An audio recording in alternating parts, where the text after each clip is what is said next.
Hello everyone and welcome to Chemistry with Mr. J. In this video we will be discussing electron notation and more specifically Lewis dot structures. In this picture we can see the first 18 chemical elements arranged into the main chemical groups.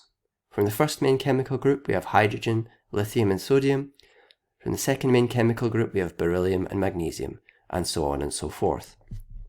As we can see here, the first and lightest elements, for example hydrogen, are pretty easy to represent. We just have one proton and one electron. Helium is also easy, 2 protons and 2 electrons.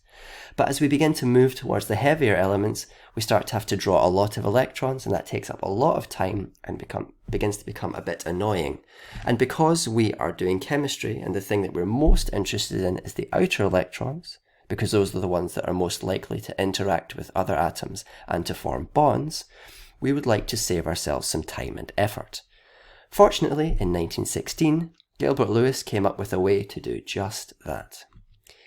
He decided to represent the elements with their chemical symbols, so H for hydrogen, Li for lithium, for example, and to represent the outer electrons using a dot. So hydrogen with one outer electron has one dot. Helium with 2 outer electrons has 2 dots.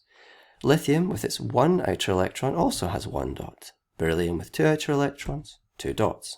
Boron, 3 outer electrons, 3 dots. Carbon, 4 outer electrons, 4 dots. Nitrogen, things start to get interesting. We have 1, 2, 3, 4, 5 outer electrons. And because we want to keep things nice and neat and tidy, we're going to begin to pair. So we have the first 4, 1, 2, 3, 4, and our 5th electron is a pair. Now again we want to keep things very clear and precise, so we want to differentiate between single electrons and paired electrons, and to do that Lewis decided to introduce a line. So our pair of electrons becomes a line. So how does that carry on? Oxygen has 6 outer electrons, meaning it's going to have 2 unpaired electrons and 2 electron pairs, like this.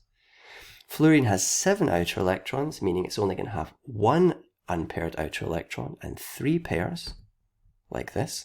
And neon has 8 outer electrons, meaning it's going to have 4 pairs, just like this. Here we can see, very similarly to our first picture, that we have the first 18 elements, but now they're all written in Lewis dot notation. And we can start to see why our main chemical groups have their names. Elements from the first main chemical group have 1 outer electron.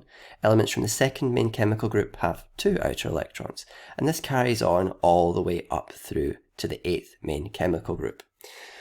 If you're asking yourself why we have these numbers in brackets, well, if you type in periodic table to your favorite search engine, then maybe what you're going to see is a full and larger periodic table. And in that periodic table, you're going to see that boron and aluminium are actually in the 13th group, which are not exactly the same as the main chemical groups, which exist to tell us how many outer electrons our element has.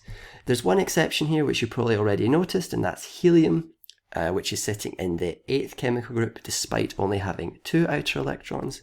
The reason for this is that the 8th chemical group contains elements that have a full outer shell, and helium does. So there we have it, Lewis dot notation.